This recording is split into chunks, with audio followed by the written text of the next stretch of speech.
Hello everyone. This is an educational video surrounding the facts and evidence on CERVI 319. I'm uploading this video on August 24th, 2019. Theft of my content and expertise are not allowed. Plagiarism of my original content is not allowed. I will only grant you access to use my ideas if you mention my channel name. Choose your actions wisely, Geneva fam. This video also comes with a huge disclaimer warning. Some viewers may find the following video disturbing. Viewer discretion is advised. Please take this statement seriously. If you've gone beyond this point, please understand the passion and love I have for Shanann's family. They deserve 100% justice. If you are someone with a weak stomach, please do not watch this video.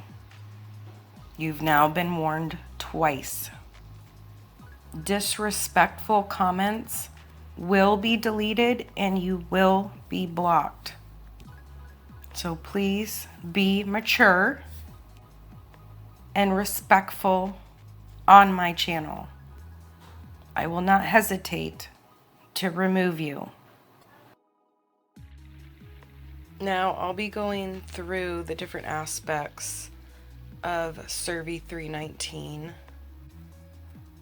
This, of course, is the main picture that they took while recovering the girls. This is the photo that Chris signed and initialed where they were all located on CERVI 319. This is from the discovery. It says, I later received information from AIC Lewis that Chris Watts had marked a copy of a photograph of the area previously taken by the drone with the locations of the bodies. Chris indicated that Shanann was buried in the area of disturbed dirt we had previously located, and that Bella and Celeste were each in separate oil tanks. I was provided with a copy of the photograph marked by Chris and observed an S indicating Shanann on the area of disturbed dirt and a B indicating Bella on the west oil holding tank, and a C indicating Celeste on the east oil holding tank. How the rest of the night's going to go. That looks familiar to you? What is that? It's the BRC CERVI 319. Okay. Whereabouts is Shanann and the girls? How old is this picture? Today. Last today.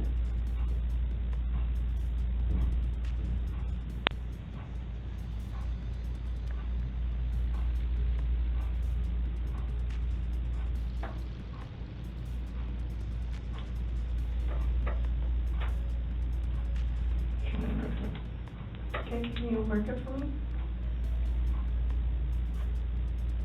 Thanks.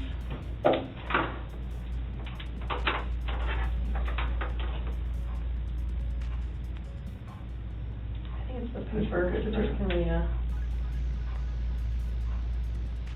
is that S for Shanann? Okay, and where are the girls at? Mm-hmm. In these? Mm-hmm. So which one is, do you know which one?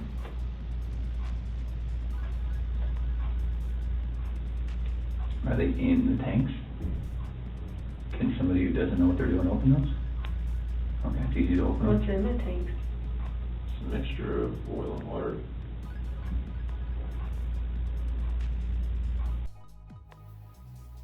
The following photos are what crude oil actually looks like.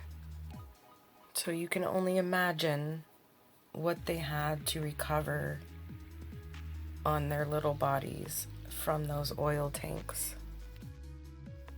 Luke Eppel explained that the oil and gas and some water are pumped through the separator into the 2 holding tanks, while the gas is pipelined to another location. The water and oil mixture are held in the 2 holding tanks, each with a capacity of 400 barrels, and the water and the oil separate. The water is then fed into a smaller open top holding tank next to the oil tanks. August 16th, Colorado Bureau of Investigation CBI agent Tammy Lee responded to a remote crude oil tank battery site to assist with the recovery of Bella and Celeste Watts. Bella and Celeste had been dropped into separate crude oil tanks by their father, Christopher "Chris" Watts, following their murders on Monday, August 13th, 2018.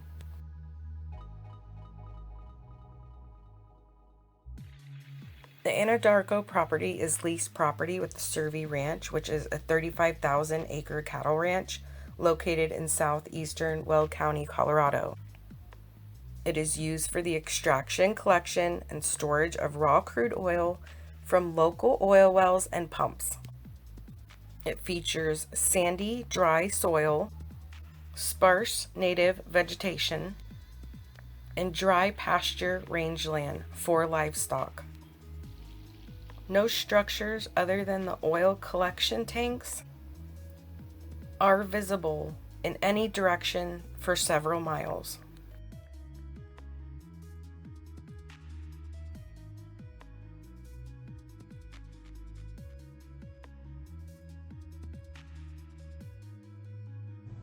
These were his daughters. And obviously, crude oil is turned into gasoline. We know pretty well how to go get them. Is there anything else we need to know?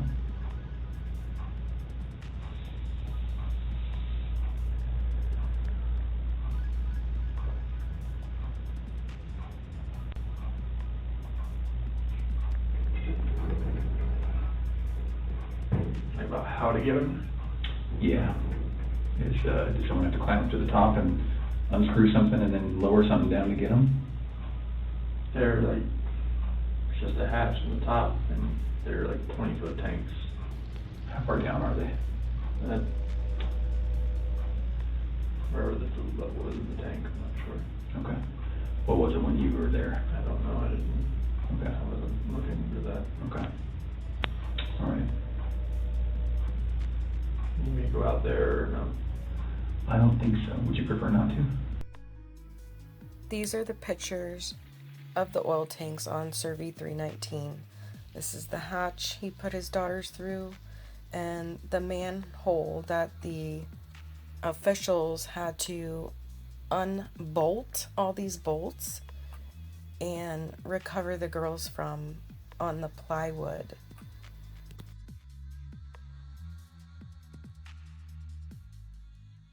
Are you 100% positive that Bella and Celeste are in these tanks?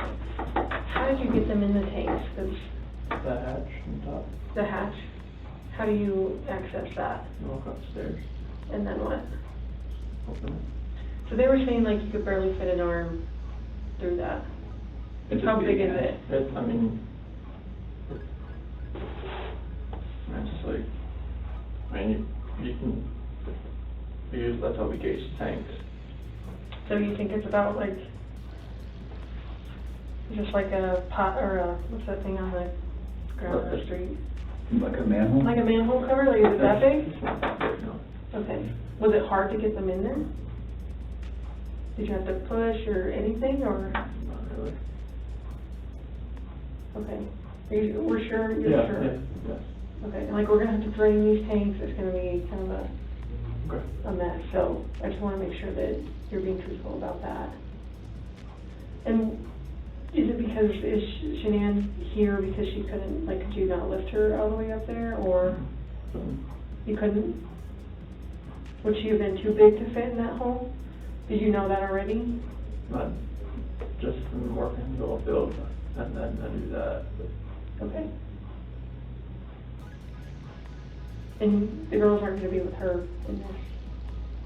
We're down here. Yeah. No. Do you really think this just blew from? Now, he or they, I won't mention any names, took 27 steps to the girls' resting place. 27 steps. They went up 2 times. We all know that they were physically fit enough to perform that morning, along with digging the grave. From the discovery, the thief hatch opening located at the top of each tank is approximately 8 inches in diameter. This dimension was recorded and photographed on scene. These are all the pictures that I had taken so you can get a good glimpse at the thief hatch hole where he put his daughters. These were his daughters. As you can see here, Dave Baumhauer took with his phone the photos of the suspected hair in the thief hatch. Okay. Okay. Well, when we drain these, they're both gonna be in each one. One's gonna be in each one. Okay. How do you drain it? There's a backside valve. The 2-inch balon drains through the pit. It's right there. Oh, they can just drain it all? Will they both fit? All the stuff that's in there fit in there? I'm not sure how much fluid's in those things. Did they drop down? Like, could you hear them drop? Like, did it seem like they dropped a ways? One seemed emptier than the other. Which one do you think? The left one. The one that Bella's in? I mean, did it sound like she would have hit the bottom kind of thing, or did you hear her hit liquid? There's no chance that you put them in there when they're still alive, is there? No, God, no. God, no. Okay. I mean, they would be able to tell that because they would get fluid in their lungs and stuff like that, so I just want to make sure from you. There's no chance. Okay. Okay.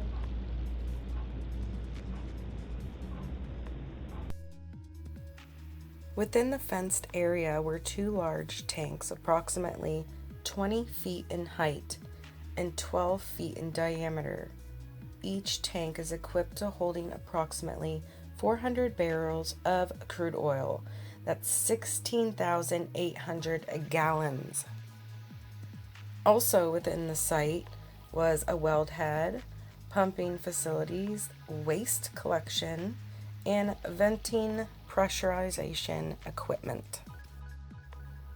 Brett Schisler reported the east oil tank level was approximately 9 feet from the ground, which equates to 188 barrels, 7,926 gallons of crude. And the west tank oil level was approximately 1.4 feet, which equates to 28 barrels, 1,192 gallons of crude. The oil tanks are 12 feet in diameter and 20 feet tall. It should be noted the actual amount of oil removed and tank dimensions were provided to me by the Anadarko field foreman Luke Eppel. After arriving at the site, we met with CBI crime scene analyst Dave Yucum, Frederick Police Department Detective Dave Baumhauer, Frederick Police Officer Scott Coonrod, and the numerous employees of Anadarko Petroleum, DT Welding, and Northern Plains Trucking. Photographs of the sign-in sheet were attached. Everyone on the scene received a safety briefing from Anadarko employee Brett Schisler. During the briefing, we were informed the east tank battery contained approximately 9 feet of crude oil, and the west tank battery contained approximately 1.4 feet of crude oil. Schisler advised they would first empty the east tank battery.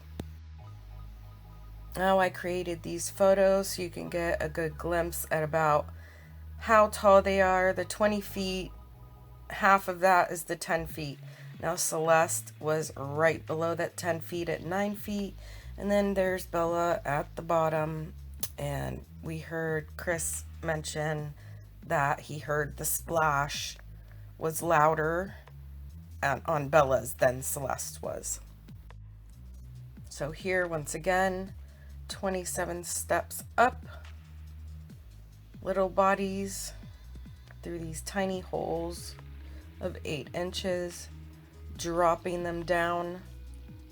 Bella fell 19 feet until she hit that crude oil. Possibly her body hit the very bottom as well, causing possible bruises. And then Celeste here, she fell 11 feet. Not as far as Bella, but still graphic to think about. These were his Disgusting. daughters.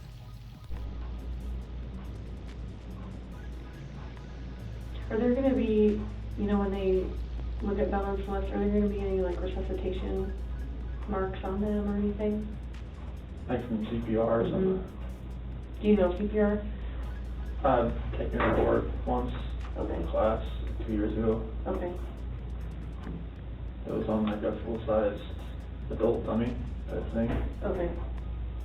I wouldn't know how much to push on a child besides. But they were already gone, and so you They were you gone. didn't use They were CPR? gone. Okay. Yeah, so no CPR? No. Okay.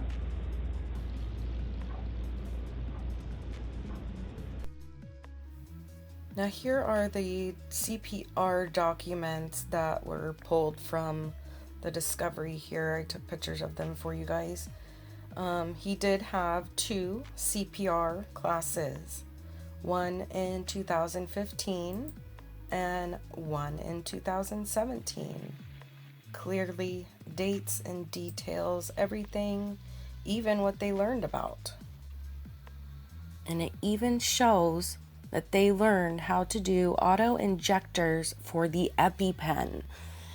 That's significant because Celeste needed an EpiPen for her allergies.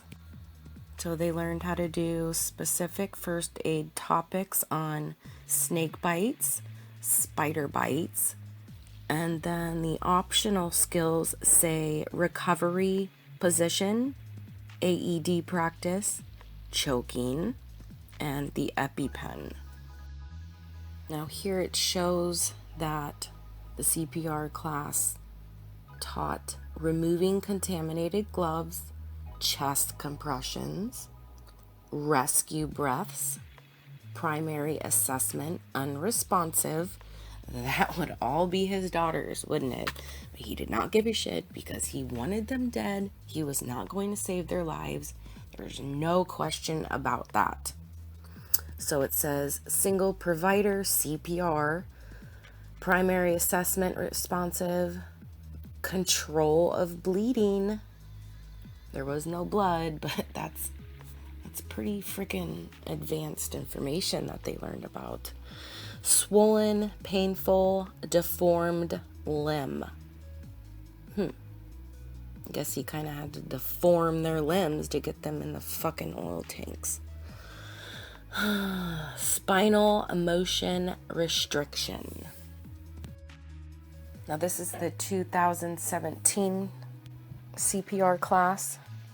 Now as you can see here at the top, it says renewal. So he had already done it in 2015, now 2017, this is his renewal for his CPR class. And he told them in the interrogation that he had only gone to 1.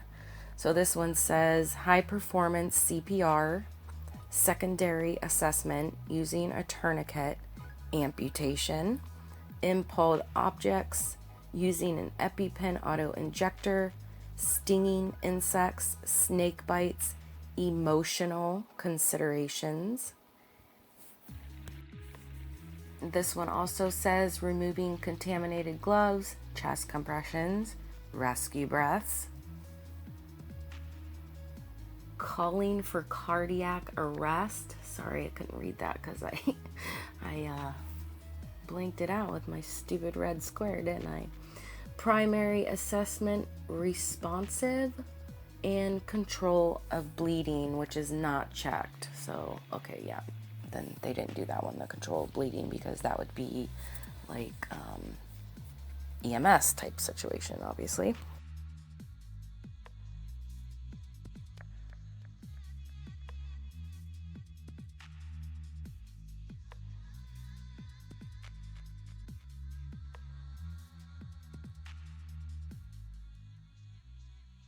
Here. Okay. So as the night goes forward, we're out on the scene, trying to recover your loved ones. So tell me again a little about that hatch. We have some guys out there who think that hatch is just too small. You think it's about what size? Let's compare it to this plate. That's about, it's twice the size of that. Twice the size of this plate? Yeah. Okay. Now, it sounds crass, but did you have to kind of squeeze them in to get them down there? I mean, one right, I mean, Okay. I don't want to like describe it, but I mean, Yeah. Feet first or head first? feet. Okay. And then, were their arms like this, or were their arms like this? Because you're holding their arms? Okay.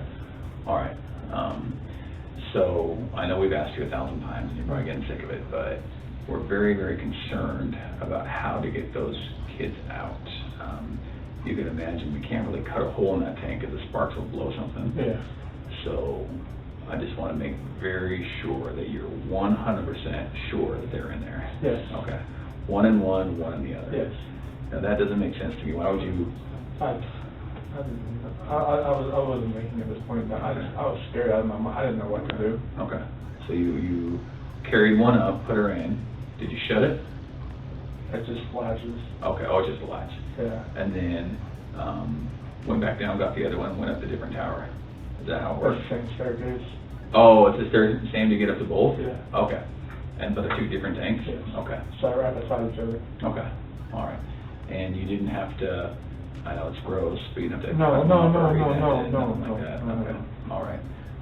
The one thing I really want to make sure is that you're doing so good right now and tonight. I would hate for, as we're trying to go out and get them, another accident happens and that comes back to you because we're out there because of this. Accident.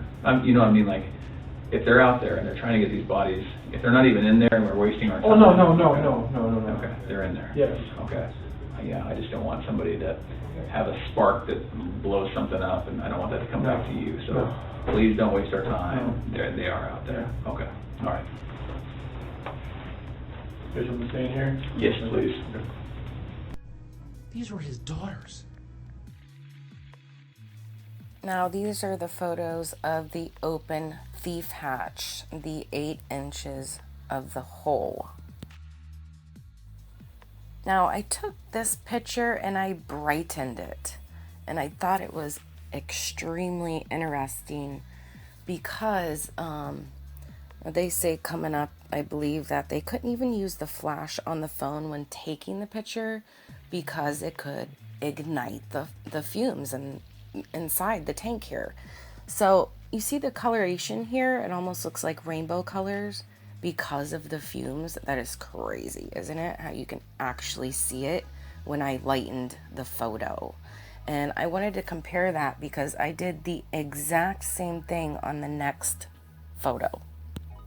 I took a picture of a plain black circle. Looks about the same size as the other one, right? But there's no gas fumes here. So when the picture is lightened, you don't see that rainbow color because there are no fumes. So this is just showing you the difference that those fumes exist. Oh, this is what I was talking about. Epple and Yoakum climbed the stairs to the top of the oil holding tanks.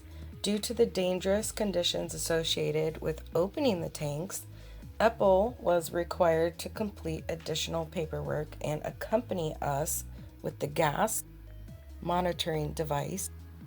He was only allowed to use a safe flashlight to peer into the oil holding tanks to attempt to observe anything inside them. I was unable to observe any objects in the tanks and noted that my vision inside the tanks was obstructed by visible gas fumes. I noted that the only openings on the tops of the tanks, and therefore the only access available to Chris to place the bodies of Bella and Celeste into the tanks, were very small. We took photographs of the opening with the tape measure across them with my cellular phone, and openings measured 8 inches across. I provided this information to investigators at the Frederick Police Department. Yoakum located numerous strands of hair that appeared to be blonde in color. It was stuck to the rim of the opening of the east holding tank. The hair was photographed using Yoakum's cellular phone. He was unable to utilize his SLR camera and flash due to the danger of flash igniting the fumes, and collected the hair as evidence. Now here at the bottom it says, within the site, numerous safety precautions and procedures are in place due to the toxic vapors and volatility of the crude oil and gas. In one final measure of disrespect for the family he once had, he ensured that they would not be together, even in death, or so he thought. He disposed of them in different locations. He buried Shanann and Nico in a shallow grave away from the oil tanks. Bella and Celeste were thrown away in the oil tanks at this facility. Different tanks, so these little girls wouldn't be together in death. Imagine this, Your Honor. This defendant took those little girls and put them through a hatch at the top of an oil tank, 8 inches in diameter. Bella had scratches on her left buttocks from being shoved through this hole. A tuft of blonde hair was found on the edge of one of these hatches. The defendant told investigators that Bella's tank seemed emptier than CC's because of the sound that the splashes made. These were his daughters. Now here are some extra pictures that I have taken from CERVI 319. This is everyone standing underneath the tank while they are recovering the bodies. This is Dave Bumhauer on his phone directly before they remove the bodies. Now this photo, you can see something inside the tank there. I really don't think that was one of their bodies. This looks like some type of pipe, possibly. I'm hoping that's a pipe. This is the plywood that they used. They had to take them out of the tanks and place their bodies onto the plywood when they were done.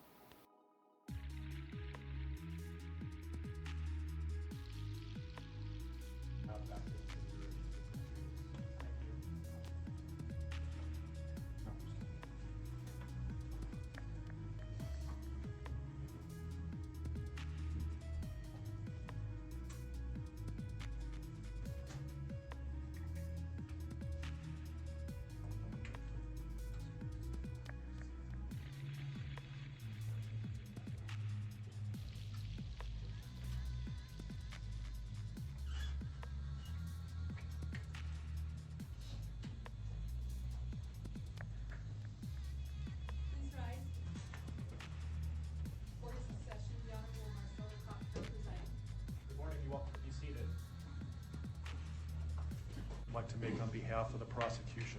Yes, please.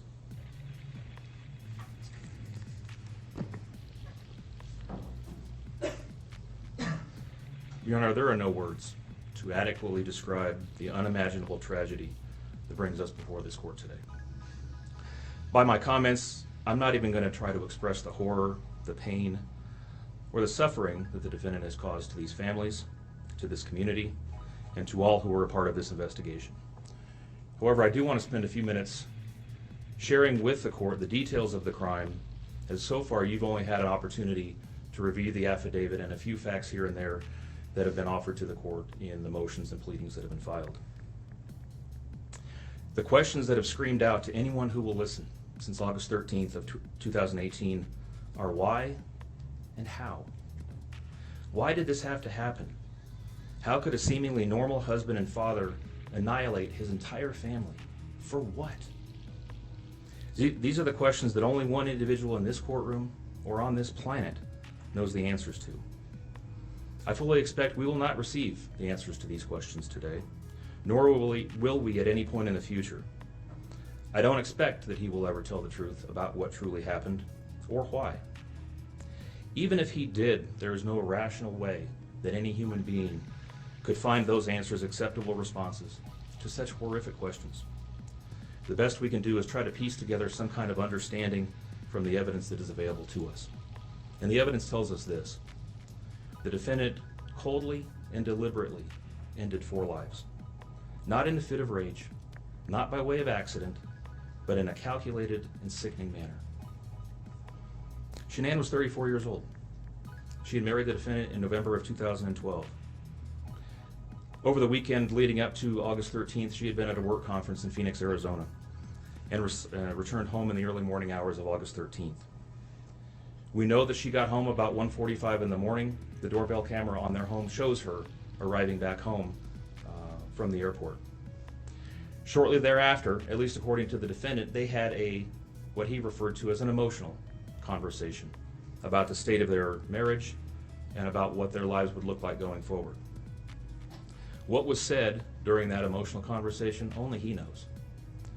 What we do know is that shortly after that, the defendant strangled her to death with his own hands.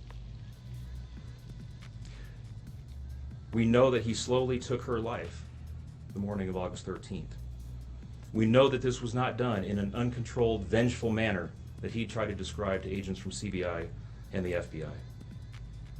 If that were the case, you would expect to see vicious, horrible bruising about her neck, shoulders, and face. You would expect to see the hyoid bone in her neck broken. You would expect to see some kind of defensive wounds on his body as she struggled and fought for her own life. None of those are present. The only injuries that were on Shanann's body were one set of finger or bruising, what appeared to be fingernail or finger mark bruising to the right side of her neck. We know that our experts will tell us that it takes 2 to 4 minutes to strangle someone to death manually with their own hands. The horror that she felt as the man that she loved wrapped his hands around her throat and choked the life out of her must have been unimaginable. Now here I marked where everything was in the field. I believe that Chris parked his truck where the green is to unload Shanann's body. There's track marks right there from the tires. And then the sheet that he put way over here, I believe he threw that sheet there. They had a king-size bed. A fitted sheet for a king-size bed is pretty heavy. I have one. They're pretty heavy. I can't imagine a gust of wind just blowing it that far. I believe that he put it over there further, that way when his coworkers got there and they're standing in the dirt or by the tanks, they will not be able to see it because it'll be too far. If he left it over where Shanann's grave was, yeah, they definitely would have seen it from there.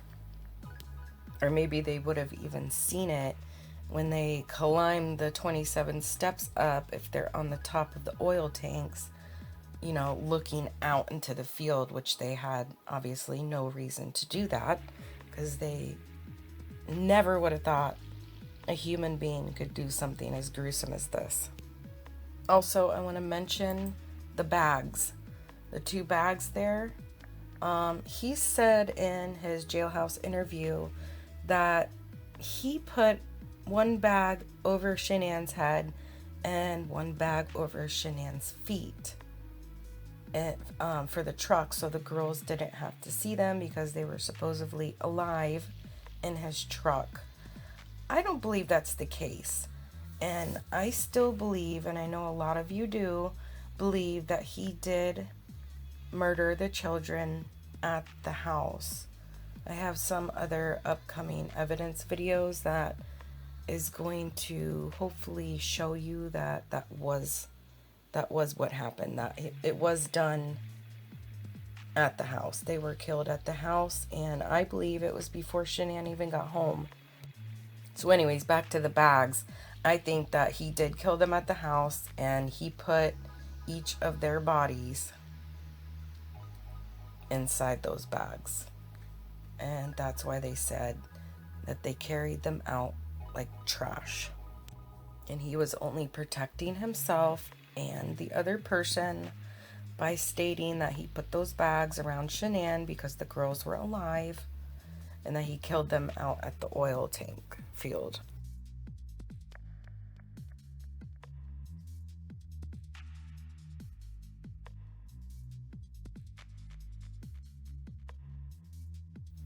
Here is the only photo that they have of baby Nico.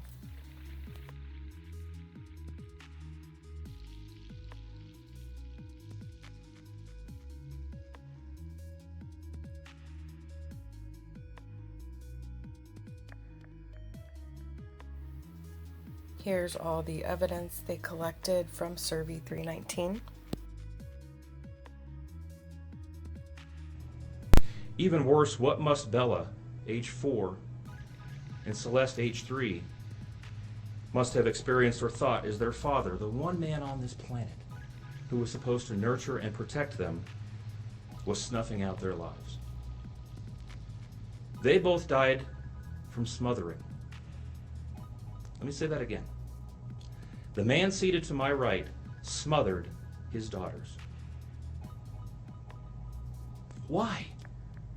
Imagine the horror in Bella's mind as her father took her last breaths away.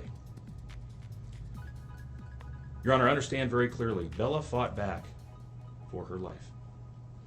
The frenulum, the connective tissue between her upper lip and her gum, had a centimeter and a half laceration. She bit her tongue multiple times before she died. She fought back for her life as her father smothered her. Celeste had no such injuries. In fact, she had no external injuries at all. But according to the medical examiner, she was smothered nonetheless. These are the last known photos of Bella and Celeste.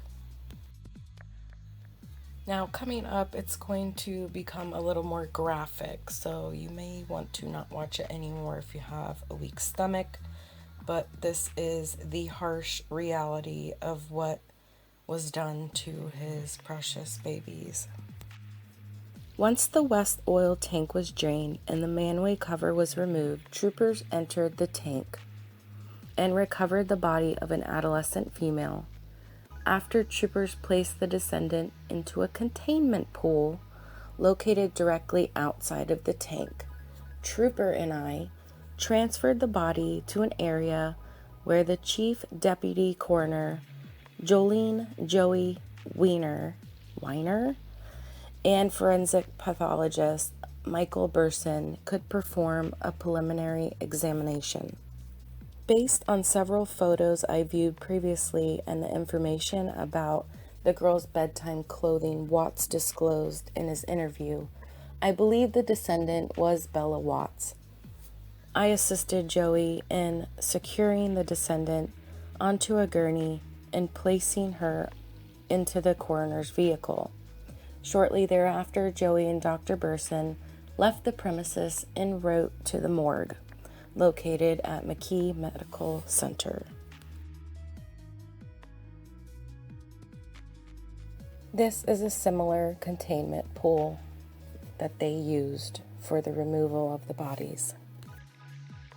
So this is part of Bella's autopsy, and it states the blunt force trauma of the frenulum and the gingival mucosa of the maxilla. Oil, water, and sludge debris in the stomach. Now, a lot of people think that Bella may have been alive, and that's why she had the crude oil in her stomach. I don't think that's true. I don't think she was alive. But it is possible, and being that she did have such little oil in her tank when she dropped down, if her mouth was opened, the oil could have went in very easily. It could have went in her mouth, even though she couldn't swallow because she was not alive, but it could have made its way down her throat and into her stomach. Now, this is a photo of a lacerated frenulum. This was what was wrong with Bella's mouth because she was smothered and put such force within her smothering and her thrashing her head back and forth trying to survive. It created this circle here. So hers was a lot worse than this picture. Hers was 1.5 centimeters laceration. This is how big Bella's laceration was on her frenulum. 1.5 centimeters. Look how big that is. It's almost as big as a penny. That's how big her hole was. Can you imagine the pressure that was put on her face? Now this is regarding the gingival mucosa, the maxilla. This here was also torn due to the blunt force trauma. Now Bella had the 13 by 3 centimeter of scratches on her left buttocks. Superficial bite wounds on the surface of her tongue. 9 by 4 centimeters of the abrasion on her left torso, which is like a scratch as well, and a bruise because it says yellow tan, which would be a bruise color. And 3 by 1.5 centimeters yellow tan discoloration on her left shoulder. So she had a bruise there as well, and scratch. And this is probably similar to what Bella's tongue looked like. The defendant then methodically and calmly loaded their bodies into his work truck, not in a hasty or disorganized way. He was seen from the neighbor's doorbell camera backing his truck into the driveway, going back and forth into the house and back out to the truck 3 different times, 1 time for each of their bodies. He then drove them away from their family home 1 final time, intent on hiding any evidence of the crimes that he had just committed. In one final sign of callousness for his wife, his daughters, and their unborn son, and their remains, he drove them to a location that he thought no one would ever find them, to one of the oil tank batteries with which he was so familiar. He knew this was safe. He had texted a coworker the night before saying, "I'll head out to that site. I'll take care of it." He had carefully ensured that he would be alone in the middle of the plains to secrete away the remains of his family in a place that he hoped they would never be found. At the opening of the tank, I noticed what appeared to be degloved skin from the descendant's hand and asked one of the troopers to hand it to me. As he did, I noticed the fingernails were still attached. So they transferred custody of the skin to her. This is an example of what degloved skin looks like. And it also has the fingernails attached. We waited for the East Tank battery to be offloaded into the tanker trucks, which took approximately 6 hours due to the oil being methodically drained into a metal pan, and then pumped into the tanker trucks through a filter. After almost all the crude oil was removed from the tank, The rear manway cover of the tank was removed. Members of the hazmat team entered the east tank and recovered a deceased female child, later identified as Celeste Watts. Celeste was covered in oil and was brought out of the tank in a white decontamination box that had been affixed with rope handles. Celeste was wearing a pink nightgown, and I could see that she was also wearing a pull-up, a diaper. Once outside the tank, Dr. Burson patted her stomach area down with oil-absorbent pads.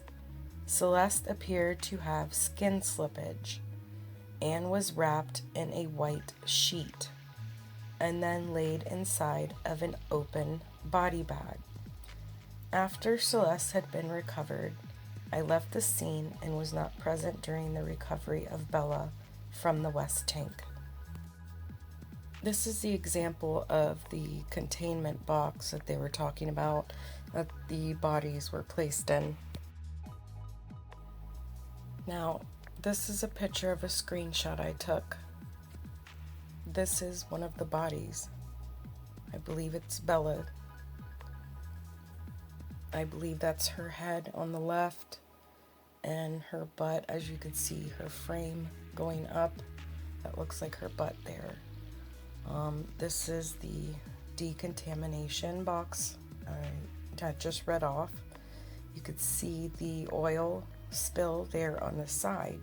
So that's proof. That is proof that those pictures I showed you of those animals covered in crude oil, that's what those babies were in. So she's also here in the black body bag, and then the white is from the white sheet that they had placed over her body.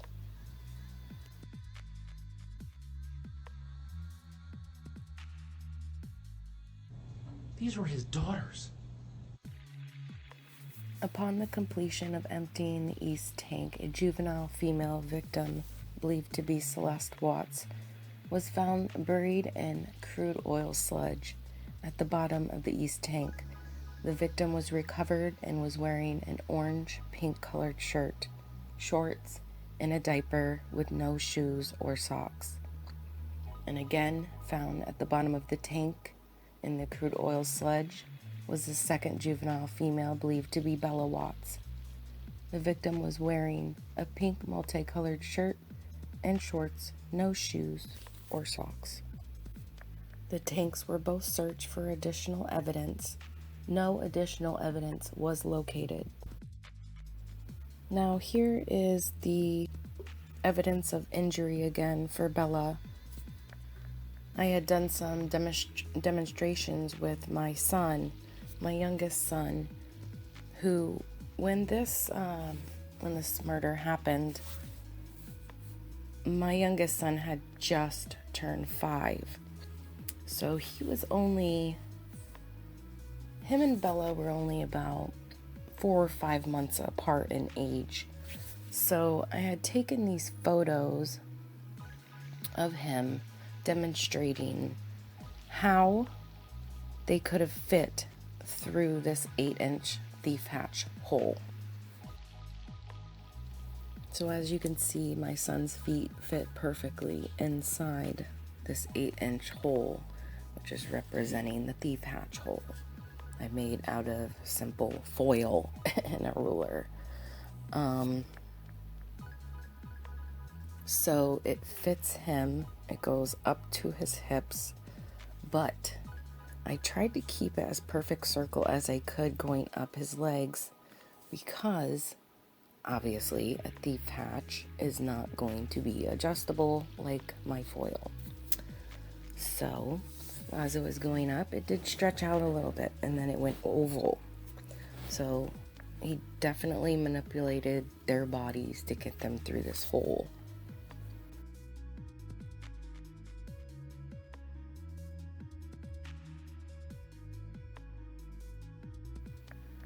And here on the lower part of his back, is just over a little more than 8 inches. And here I'm demonstrating what Chris had told Agent Coder, that when he put their bodies inside the oil tanks, he was holding them by their hands, basically, their arms, and their arms were up. And this is why Bella had the scratch on her shoulder, or the bruise, whichever it was, discoloration of the shoulder. Because when you put your arms up, obviously that is bigger than the 8 inches. Here, my son's shoulders was about 10 inches. Now these are going to show you the sizes directly of Bella's injuries. As I already showed you, the laceration, 1.5 centimeters, was almost as big as a penny in her lip. This was the discoloration on her left shoulder, the bruising, the 3 centimeters by 1.5 centimeters. Here is the 9 by 4 centimeter abrasion on her left torso. This is the 13 by 3 centimeter scratch on Bella's left buttocks. This is a demonstration showing you the discoloration on her left shoulder, the 3 by 1.5 centimeters. And here, the sizes of the abrasion on her left torso and her left buttocks. Lasting love. Therefore, I have continued my faithfulness to you. And you, as your mother, Chris, I have always loved you, and I still do. I hate what has happened. Your father and sister and I are struggling to understand why. But we will remain faithful as your family, just as God remains faithful because of his unconditional love for us all. We love you, and we forgive you, son.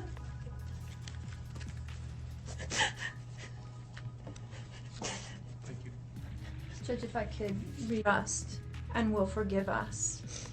Chris, I forgive you, and your sister forgives you. And we will never abandon you, and we love you. Dad.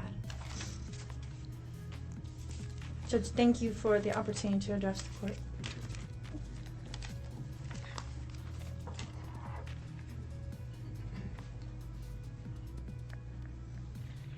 Are there...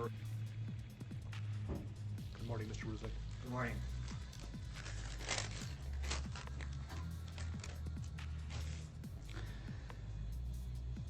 What I'd like to say to the court is that Shannon, Bella, and Nico are loving, caring people. They love life. They love being around people who love them. They always had good times. This is the first time they went to the beach this year, and they loved it. But God only knows what happened that night. Life will never be the same without Shannon, Bella, and Celeste and Nico. Had all their lives to live. They were taken by a heartless one. This is the heartless one, the evil monster, who dare you take the lives of my daughters Shannon, Bella, Celeste, and Nico. I trusted you to take care of them, not kill them. And they also trusted you. The heartless monster, and then you take them out like trash. You disgust me. They were loving and caring people. You may have taken their bodies from me, but you will never take the love they had for me. They loved us more than you will ever know, because you don't know what love is. Because if you did, you would not have killed them. You monster, thought you would get away with this. I don't know how. The cameras do not lie. You carry them out like trash of the house. Yes, I seen the videotape. You buried my daughter Shannon and Nico in a shallow grave. And then you put Bella and Celeste in huge containers of crude oil. You heartless monster. You have to live with this vision every day of your life. And I hope you see that every time you close your eyes at night. Oh, I forgot. You have no heart or feelings or love. Let me tell you something. I will think of them every day of my life. And I love them every day of my life. Prison is too good for you. This is hard to say, but may God have mercy on your soul. I hope you enjoy your new life. It's nothing like the one you had out here. May the courts have no mercy on you. It's hard every day. It hurts in so many ways. I have heard people say that you're not a monster. No, you are not. You're an evil monster. Thank you. Love you, Shannon, Bella, and Nico. Love you, Pop and Dad. And one other thing. And Shannon says she is super excited for justice today. Thank you, Your Honor. Thank you, sir.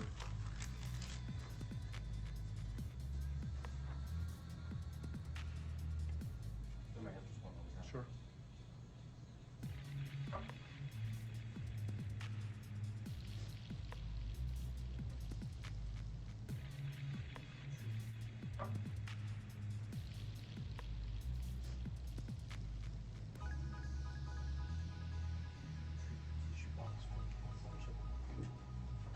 Your Honor, Frankie Bruce Jr., he has asked me to read his statement for him, but he would like to stand with me if that's okay. Of course. Sir, if I could just have you state your name for the record. Frankie Lucek Jr. Thank you for being here. Your Honor, the past 3 months I barely slept because I've been going through a lot of different emotions because I did not see this coming. You went from being my brother, my sister's protector, one of the most loved people in my family, to someone I will spend the rest of my life trying to understand. What gave you the right to put your hands on a woman, let alone my best friend, my beloved sister, your daughters, and your son? Why weren't they enough for you? In the blink of an eye, you took away my whole world, the people that mattered to me the most. Everything in my life I loved, your children. They trusted you. They loved you. They looked up to you because you promised to keep them safe. Instead, you turned on your family. My blood is boiling as I write these last words because they are the last you will ever hear from me. I can't even think of the right words to describe the betrayal and the hate I feel. And to be honest, you aren't even worth the time and effort it takes to put my pen to this paper. There isn't a day that goes by that I don't cry for my family. They were my whole world. All I do is ask myself why. Why would you do this? You don't deserve to be called a man. What kind of person slaughters the people that love them the most? Did you really think you would get away with this? Did you really think that this was your best option, to throw away your family like they were garbage? They deserve better and you know it. I hope you spend the rest of your life staring at the ceiling every night, being haunted by what you've done. None of us deserved this. Hearing my mother and father cry themselves to sleep in this hotel room causes me anguish that is beyond words. I can't describe how this feels, how badly my heart is breaking for my poor parents. We trusted you. You have taken away my family from this earth, but you can never take them from my heart. You took away my privilege of being an uncle to the most precious little girls I've ever known. I will never hear the words Uncle Frankie again, but you will never be called Dad again either. You'll never be able to put your hands on another woman, let alone my best friend, my beloved sister, and your son. I just can't comprehend how they weren't enough for you. Shanann, Bella, and Cece loved you more than anyone. You were their hero. How could you destroy the people who loved them the most? I pray that you never have a moment's peace or a good night's rest in the cage you'll spend every day of your life in. A cage you are privileged to live in because my family isn't evil like you. We begged the district attorney to spare your life because despite everything, we believe that no one has the right to take the life of another, even someone like you. I feel sorry for your family. I know the pain that they must feel knowing that they can't hug you, because that's how my mother, father, and I feel every time we cry for our family. Nothing hurts more than watching or hearing my family weep for their loved ones. I just wish that I could tell that you would tell the truth, but I know that that is asking for more than you are capable of. I stayed up all night writing this statement. I don't sleep because of you. My life will never be the same because of you, but at least my conscience is clear. I get to live free, but I can't say the same for you. I haven't slept in 2 days because I've been anxiously waiting for this moment, the moment I get to tell you how I feel, how this has affected my family and I. My family and I can finally grieve after today. If anything, we will come out of this stronger today than we were before, and we will continue to pray for your family. Sincerely, Frankie Russo. Thank you, James.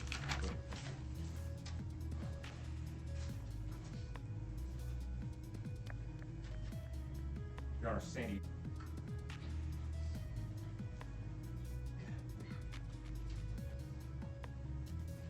Good morning. Morning, Your Honor. Thank you for this moment. If I could just have you just identify yourself for the record. My name is Sandra Rusaka, Shannon's mother. I wanted to say thank you for this moment. I want to take a moment to thank everyone who has prayed for our beloved family, who has sent gifts, cards to us from all over the world. I know God will put the evil people where they need to be. I also want to take the time to thank the town of Frederick, Greeley, FBI, the DA's office, the CBI, for exceptional work. We thank Nichol Atkinson, Shannon's neighbor Nathan, and his family. To me, they're our heroes. They really are. God bless. God makes no mistakes on who He puts in your life. Marriage is about love, trust, and friendship and unity. We marry for sickness and health, to death do us part. Our daughter Shannon loved you with all of her heart. Your children loved you to the moon and back. Shannon's family was her world. Shannon put a crown on your head. But unfortunately, the day that you took their life, God removed that crown. We loved you like a son. We trusted you. Your faithful wife trusted you. Your children adored you, and they also trusted you. Your daughter Bella Marie sang a song proudly. And I don't know if you got to see it, but it was, "Daddy, you're my hero." I have no idea who gave you the right to take their lives.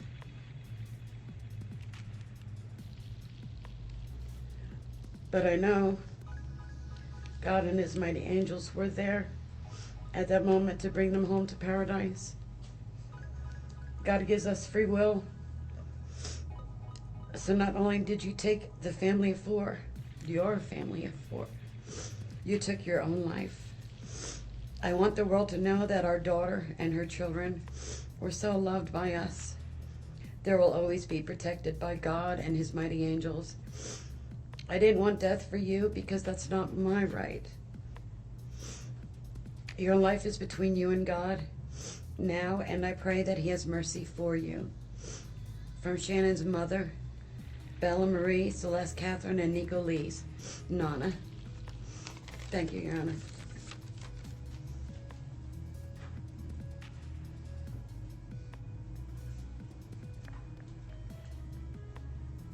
Your Honor, that's all the witnesses that I had intended on calling, even while his daughter sank in the oil and water not far away from him. And then his efforts at deception truly began. We've all seen the emotionless interviews that the defendant gives to the local media, asking for help in locating his family. We watched as he claimed that the house was empty without them, and that he hoped that they were somewhere safe, and that he just wanted them to come home. He told investigators that they were at home sleeping when he left for work that morning, and that Shanann had told him that she was taking the girls to a friend's house for the day.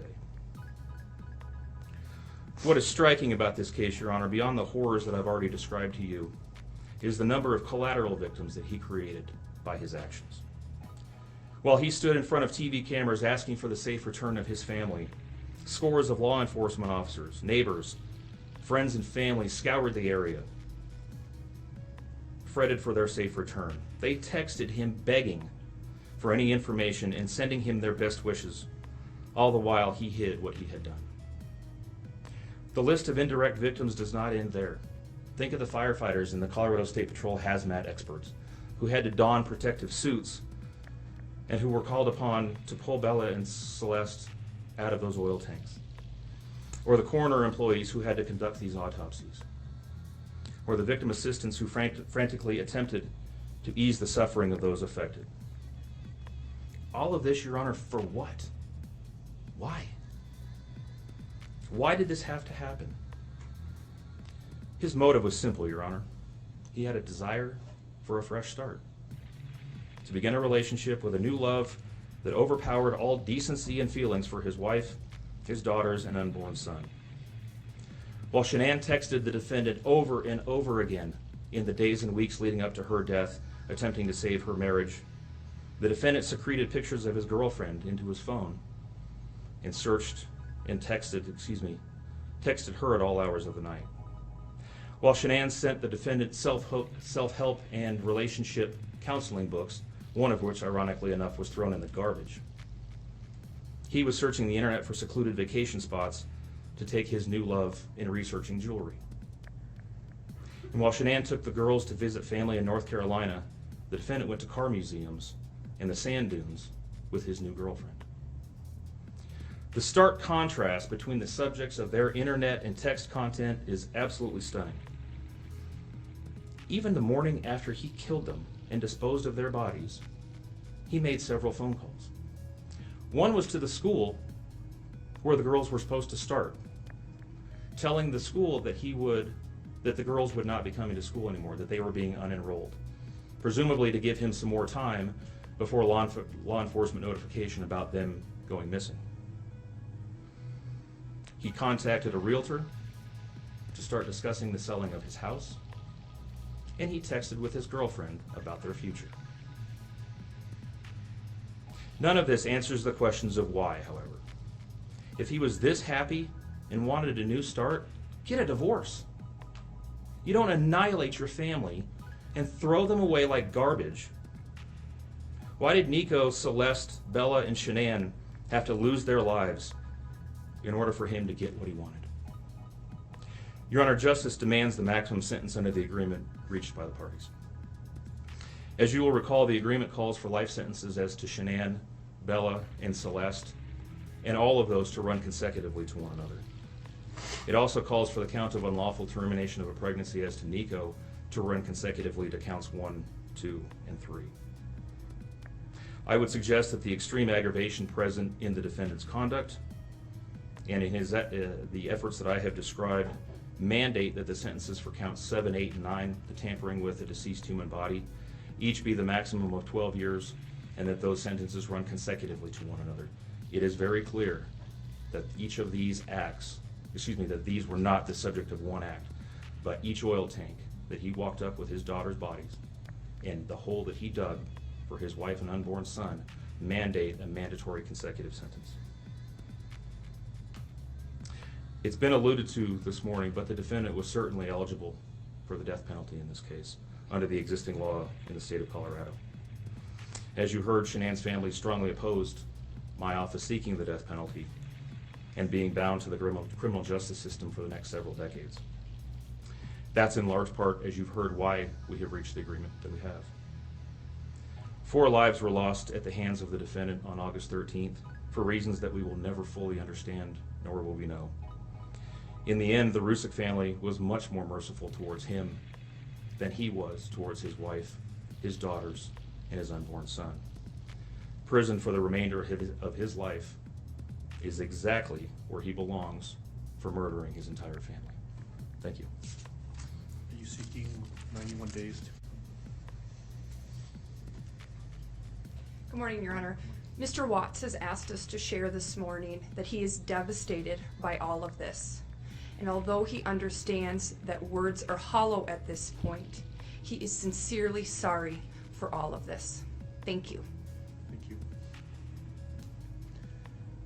Mr. Watts, as I indicated when we began, you have the right to make a statement if you choose to.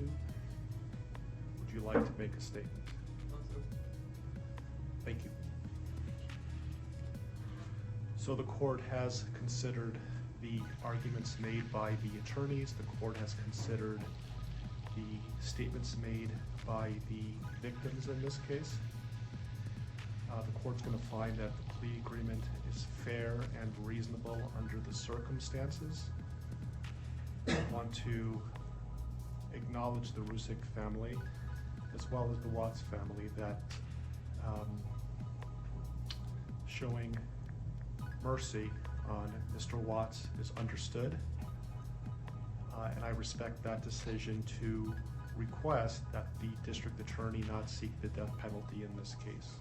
And so the court is going to accept this plea bargain under the circumstances. Words that come to mind when I hear the evidence in this case are a senseless crime and the viciousness of the crime. And equally aggravating in this court's determination is the despicable act of disposing of the bodies in the manner in which they were done in this case. I've been a judicial officer now for starting my 17th year, and I could objectively say that this is perhaps the most inhumane and vicious crime that I have handled out of the thousands of cases that I have seen. And nothing less than a maximum sentence would be appropriate, and anything less than the maximum sentence would depreciate the seriousness of this offense. So the court is going to sentence Mr. Watts as follows. With regard to count number 1, murder in the first degree as it relates to Shanann Watts, the court is going to sentence you, sir, to a life sentence in the Colorado Department of Corrections, followed with no possibility of parole. And that is going to run consecutively to all but counts 3 and 4. With regard to count 2, as it relates to murder in the first degree with Bella, the court is going to sentence you to life in the Colorado Department of Corrections with no possibility of parole. With regard to count number 3, the court is going to sentence you as it relates to Celeste to life in the Colorado Department of Corrections with no possibility of parole. With regard to counts 4 and 5 relating to Bella and Celeste as a different theory of first-degree murder, the court is going to sentence you to life in the Colorado Department of Corrections, and legally those sentences must run concurrently as a different theory of first-degree murder. Recognizing the unlawful termination of pregnancy for the unborn child that has been named Nichol, the court absolutely believes that the maximum sentence of 48 years would be appropriate to run consecutive to the other charges, with an additional mandatory parole period of 3 years as set forth by statute. With regard to count number 7, as it relates to tampering with a deceased body, as well as counts 8 and 9, each a class 3 felony, the court is going to impose a maximum sentence of 12 years each for those counts to run consecutively to the other counts. The court is going to order that the statutory fees be paid and court costs. The court's going to grant the prosecution 91 days to file a notice of restitution, and that will be the sentence of the court. We will shortly be in recess. I would respectfully ask the parties that you remain in your seat. There is a plan by the deputies on allowing people to exit the courtroom, so please remain seated until you are authorized to leave the courtroom based on the direction of the deputies. Deputies, I would respectfully ask that you take this defendant into custody and have him serve the rest of his life in the Department of Corrections. We are in recess.